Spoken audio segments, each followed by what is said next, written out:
Repakol, kung bago ka lang dito sa channel ko, ako nga pala si Kuya Totoy. Nagbabasa ako ng mga horror stories at mga dark histories dito sa aking channel. Kung gusto mo ng mga ganong content, don't forget to subscribe at i-click mo na ang notification bell para updated ka every time na mag-a-upload ako. Simulan na natin ang kwentuhan ngayong araw. Serye FM.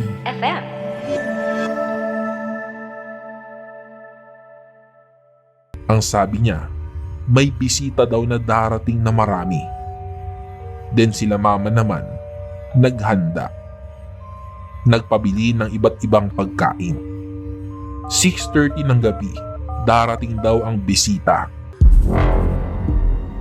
Sa pagsapit ng dilim, may mga kwento kang maririnig. Kwento ng takot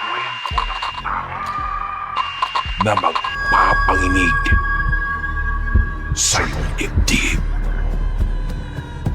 Mga kababalaghang hindi kayang tanggapin ng inyong isipan.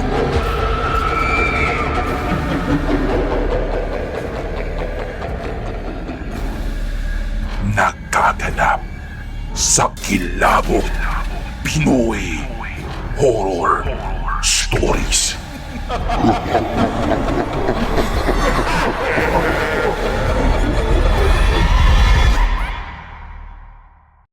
Magandang araw po sa inyo, Kuya Totoy.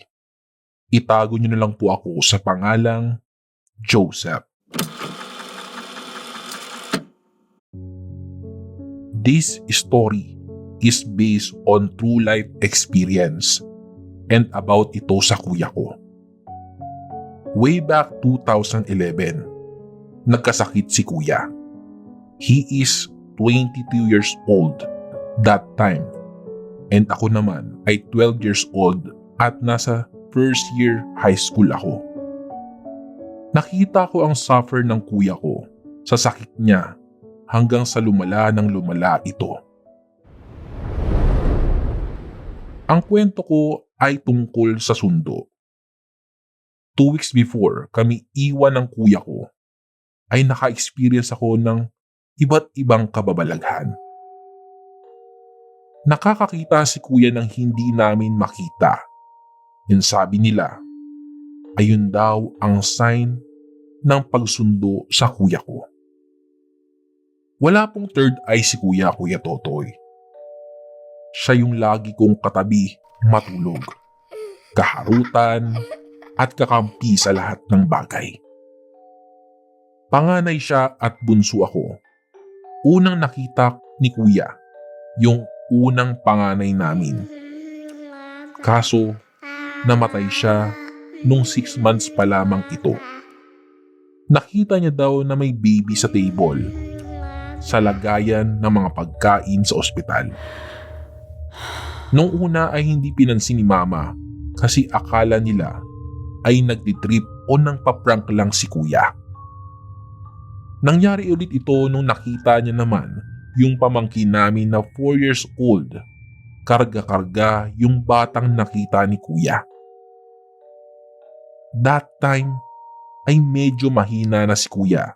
Hindi na siya makatayo pero nakakapagsalita pa naman ng diretsyo. Sinabi niya kay Mama na tawagin ang pinsan namin na panganay nung bata na kamukhang kamukha daw ng bata na naka-white at nakatingin sa kanya at niaabot yung baby. Napasabi na lang si Mama ng, Christian, walang bata dito at bawal sa ward yun. Huwag ka nga magbiro ng ganyan, sabi ni Mama. Then nagtanong na si Mama kay Lola about sa kwento ni Kuya at doon na nila napagtanto na sinusundo na si Kuya.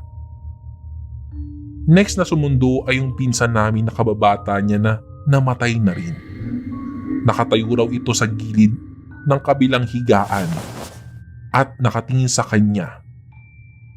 Akala niya daw ay kapatid lang to ng pinsan namin kasi binati niya pa na bakit nandoon siya.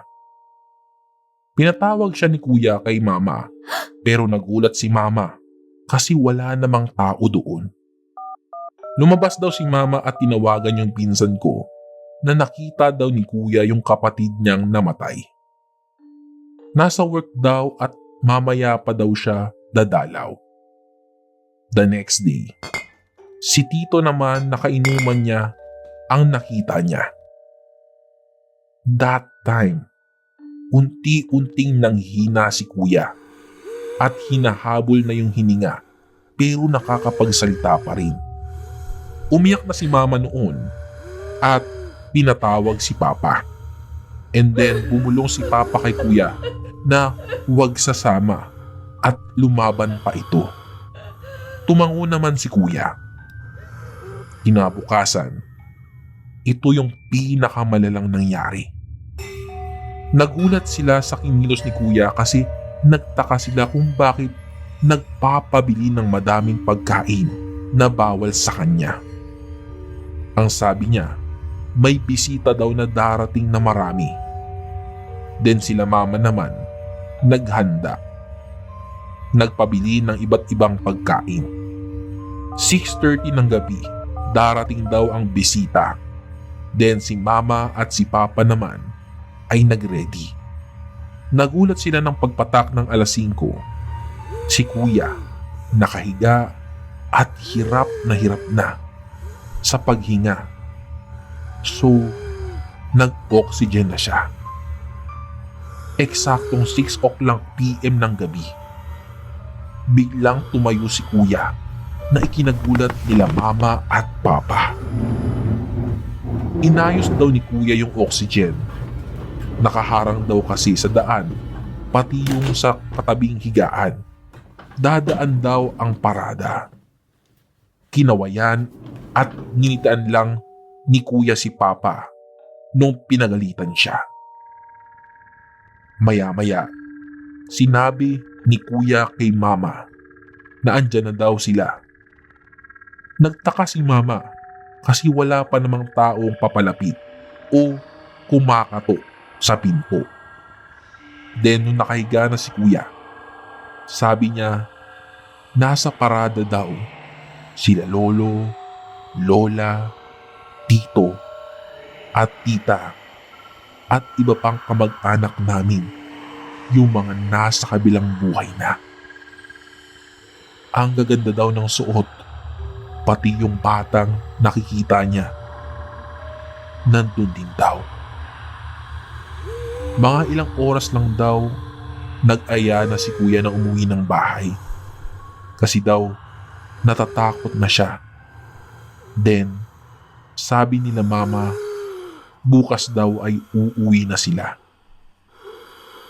Kinabukasan, si kuya hindi na makapagsalita. Umuungol na lang siya at umiiyak.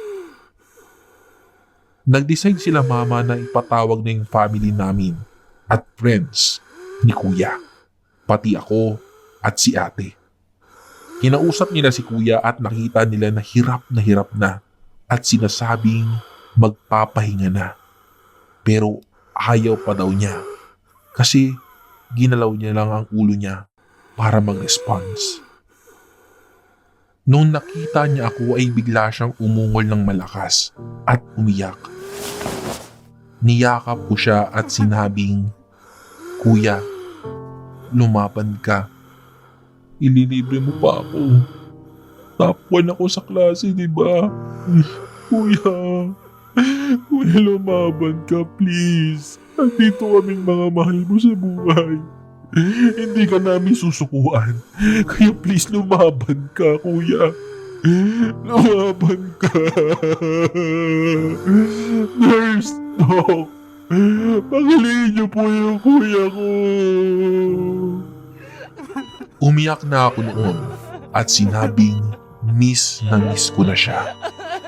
10 minutes lang kami nag-usap at nung pabiyahe kami pauwi, tinext ng mama ko si ate. Nawala na si kuya. Masakit mawalan ng mahal sa buhay. Pero mas masakit makita na kahit kasama mo sila ay nahihirapan na sila. Kuya, alam kong napakabuti mong tao at mapagmahal na kapatid. Alam kong nasa langit ka na ngayon. Huwag kang mag-alala. Darating yung panahon na magkakasama rin tayo. Mahal na mahal kita, kuya. Palagi mo kaming gabayan na pamilya mo. Hanggang dito na lang po ang kwento ko, Kuya Totoy. Muli, ako po si Joseph. At ito ang kwentong kilabot ko. Nagustuhan mo ba ang kwento natin ngayon sa Kilabot Pinoy Horror Stories? Like and subscribe na sa aming YouTube channel. Give us 5 stars rating. Kung may sarili kang nakakatakot na kwento, ipadala ito sa aming Facebook page o sa kilabotstories2021@gmail.com. Huwag kalimutang i-click ang follow button at notification bell sa Spotify para sa updates sa bagong episodes. Hanggang sa susunod na kwentuhan, mga repakol! Paalam!